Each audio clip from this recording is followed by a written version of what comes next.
Sound. See if everything. Yeah, we got sound. Okay, so now we got to whip over here. 5, 4, 3, 2, 1. I'm John Miglosh for the WDMA. We're going to be talking M&Ms, data, and neuroscience today. Mercy. Anyway, I'm trying to catch up with Summer Gould's stuff. Anyway, let's get over to the fun. Here we go. Come on, we go.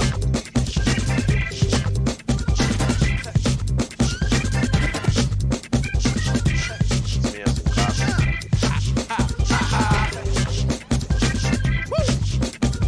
You know what? It's you.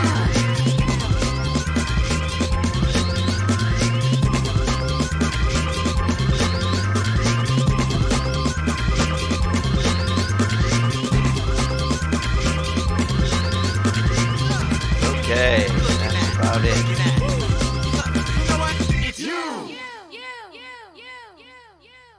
Okay, so that was from about a year ago, and what they did was take off the high heels off the brown M&M, who had eyelashes, and they took the go-go boots off the green one, I think, white go-go boots, and caused all kinds of trouble. And this is global. I mean, this is global. I couldn't believe it. There was an article just the other day in the Jerusalem Post. There was an article that I really liked in an Irish news source, and there was a young woman who worked at M&Ms, and she liked to wear very short miniskirts to work. And they didn't show that part, but she's looked very attractive. She's got 44,000 Instagram followers, and she wants that to be part of the uniform at M&Ms, and she doesn't understand why you can't look like that. Why the M&Ms can't look like that? Why they well, we'll get into the articles. Let's see if we can get to the articles over here. So there's a bunch of articles. They're all over the world, and last year they had this derision. They said, let's see if I can get to that article. Nope, this is the right article. Okay. They brought out a purple character, special pack of only the female sort of M&Ms, basically only the ones with eyelashes, accentuated, and made a big thing about supporting women. And, there's been just a huge controversy about this. Tucker Carlson, I guess, he thought he'd won this battle. I'm trying to find. He said that no women. Oh, this is from Gabrielle Wesley, who said women all over the world are flipping how they define success and happiness while challenging the status quo. And who knows what the status quo is? It depends on where you live, really. In some countries, women are challenging the right to go to school, which I think seems like, I sent my girls through college mostly, all the way there. So, that seems like a very, very serious thing, challenging that. But there's a lot of less serious things. And so they're going to donate a lot of money. Anyway, so there's been so much controversy that M&M's decided to replace its spokes candies with Maya Rudolph after Tucker Carlson's rants. Tucker said something like, is this Tucker's thing? After the brown M&M swapped her stilettos for lower block heels and the green M&M traded in go-go boots for sneakers, Carlson declared that M&M's will not be satisfied until every last cartoon character is deeply unappealing and totally androgynous. He also suggested, apparently in another spot, that the new purple female M&M was uh, a bit heavy. The other two peanut M&Ms are male, which it's okay to be heavy, I guess. Anyway, I just want you to know I feel deeply about this because M&M's is the official candy of Miglosh Marketing, who is the backbone of the support for WDMA, provides the computers and the lights and action and all that, and the Zoom account and things like that. So M&M's, we typically send out 5-pound bags. If for a big client, we'll send 2 5-pound bags of peanut M&Ms as a thank you at the end of the year. And so we are steeped in M&M's culture. One year we sent out the little tube of M&M's with an M&M Christmas ornament on the top. And I think M&M's are the best candy. Melts in your mouth, not in your hand. And that's back from probably the 60s or something. But I did go online and try to find anything funny from Maya Rudolph, and I couldn't. I watched a few of her things. She does some imitations of the vice president, for example. I think this may all be a spoof. I really sincerely hope so, because some of the M&M's Super Bowl commercials, we could do a series. The Super Bowl's coming up. Were just really funny, and they didn't take themselves too seriously.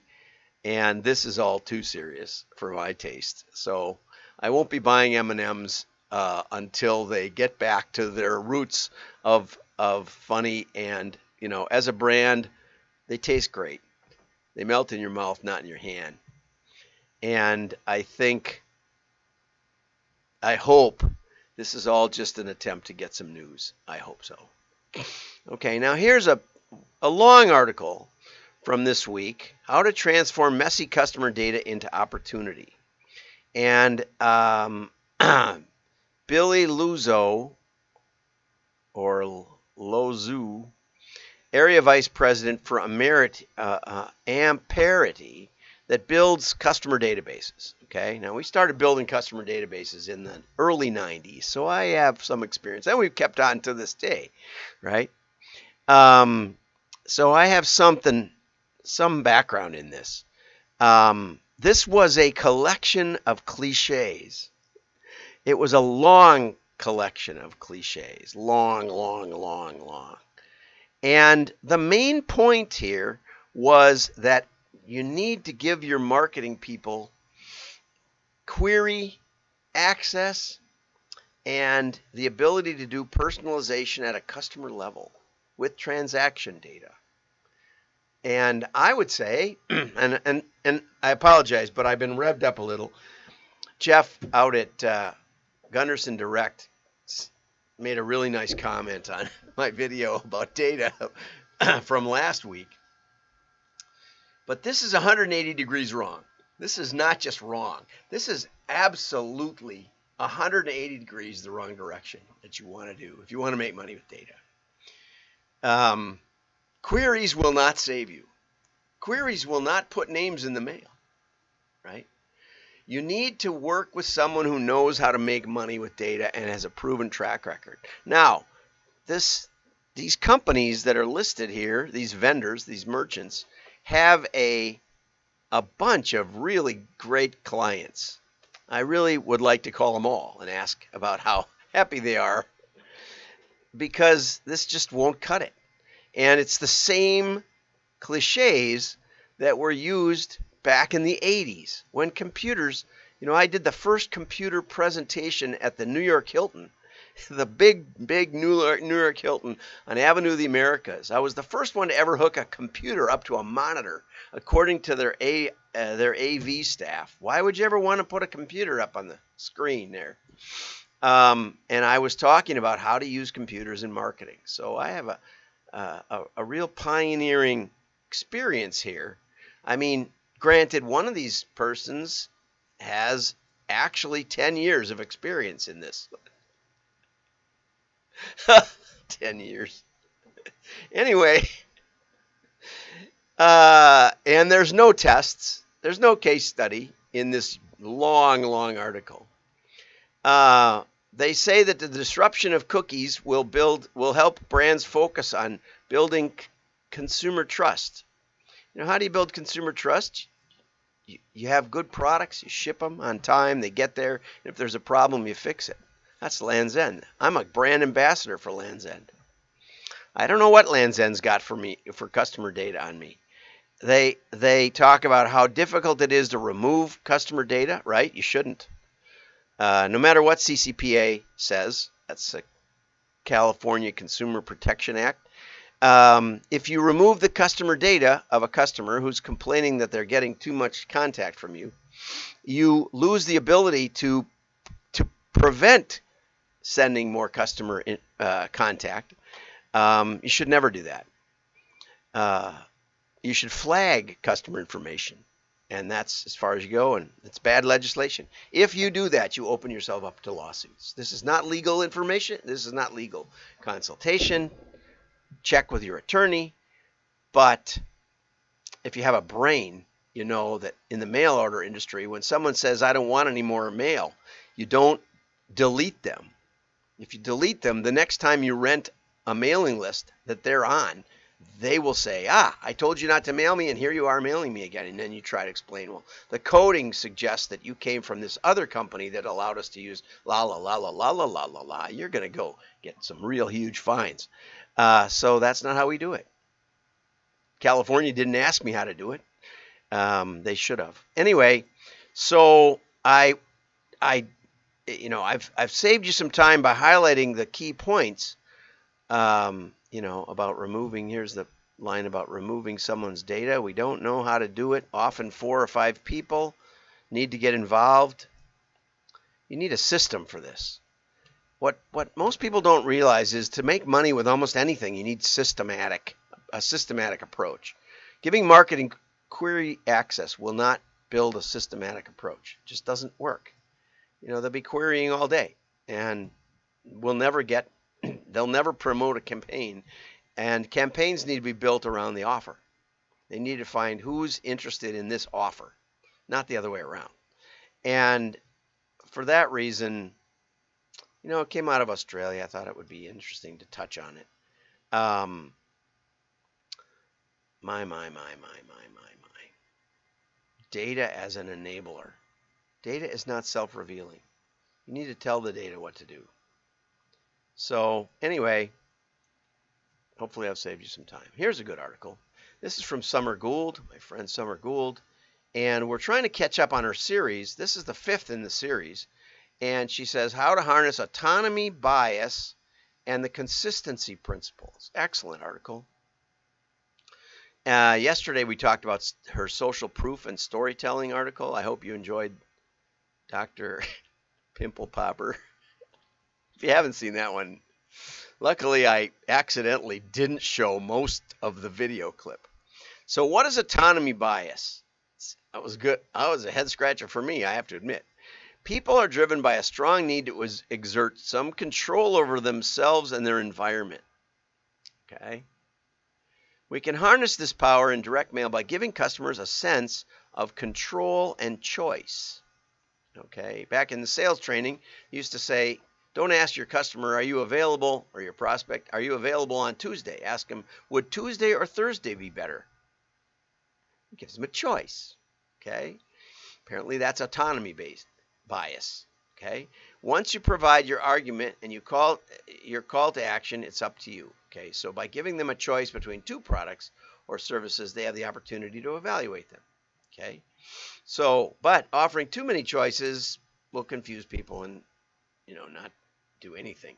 2 or 3 options at most are the best ways to go. So what kind of choices are there? You can first use phrases like take control, regain control, or put you in control. There's really very little in life you control. Just FYI, which is why it's so attractive. You might be able to choose between a free gift, a level of service like free shipping, a type of reward like extra points, or product functionality. I highly recommend that you test these because they are not equal. You say, well, 50% off is the same as buy one get one free. Yes, it is. 50% off is exactly the same as buy one get one free. Which will win? Almost always buy one get one free wins.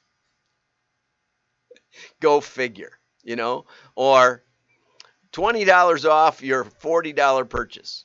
Same thing as 50% off. Which will win? $20 off will win. People don't like doing math. Read Thinking Fast and Slow. Excellent book. And it will explain why. We do anything to avoid real math in our heads, and which I am doing live here, which is proof of life for me. Anyway, free toaster, and Summer's written on this already. Allow customers to pick the color or design. Use color, position, and size to nudge people to decide on the option. I'm not sure what that means. Does that mean like a color call-out box or bigger type? All of those help too. Provide the illusion of choice. The illusion of choice sounds like a real marketing term. By offering different colors or specifications. Now, I ran across a couple just the other day. One was, and this was from some of the biggest mailers in the world, they said, we were testing free shipping versus non-free shipping. And then we thought, free shipping, that's a big nut to swallow. How about $1 shipping or small price shipping, like low price shipping, $5 shipping instead of whatever you have. And they said there were some logistic issues. If somebody bought it like an anvil or something, you didn't want to do it for $1. But depending on what product you're offering, this could make sense. And they said that outperformed free shipping, actually, because the hypothesis was, we don't know why exactly, why human brains work the way they do, but $1 shipping was like more credible. We're helping you out, but we want you to be serious about it also. Another one, and this was from Roy Sutherland. I did a Roy Sutherland clip, I think it was on Friday, and Rory, I keep saying Rory Sutherland, and he, in the extended version of the interview, from John Evans, I think it was, in the extended interview, he said that they were testing, back in the day, they were testing mail versus phone, like order, the ability to order on the mail or on mail or phone. And the operations people didn't like, it was much, much more expensive to take a phone order. And, I remember debates about 800 numbers or fax machines or, and then of course the internet came along and everybody wants to take their order on the internet only. No phone, no mail. And, some of these big mailers do a significant amount of mail still to this day. So they decided to test it because operations just wanted to cut it to 1. And they found out that mail, if they offered just mail or order taking, they got like 3% response. If they offered phone, they got like a 4% response. If they offered mail or phone, they got like an 8% response. I think this was from a phone company, in fact. The phone company, yes, that's right, Rory Sutherland. You should go back and find that. Maybe I'll put a link to that show in here. Or to his, you have to go to the full podcast. I'll find the full podcast. Anyway, they were saying, why should a phone company take a mail order? But it like doubled the response of just phone alone, adding mail. Double. It was both. The choice offer was more than twice each individual added together. It was more than that, the combination. Probably because of this autonomy bias. Fascinating stuff. Fascinating. He said it was the number one variable. It influenced response more than anything else they said or the deal they made or whatever. It was just if they gave people this choice, it boosted the response more than double. People are funny. I'll never cease to be amazed. Okay, and the consistency principle is simply if you say yes to the first thing or a couple of things in a row, you might say yeah, be more likely to say yes to the close. Preliminary close we were taught in sales. Is it snowing out? Yes. Or something tautologically true that everybody will agree to. Everyone wants value. Yes. That's nod your head. Okay, and so here's a bunch of things that people can say yes to. Once people start something, they have a strong urge to complete it and keep on saying yes. And direct mail gives you the opportunity to make those preliminary closes, right? And also test. Have a great day. Share. Your friends will know you're smart. Bye-bye. I'm waiting for me to finish.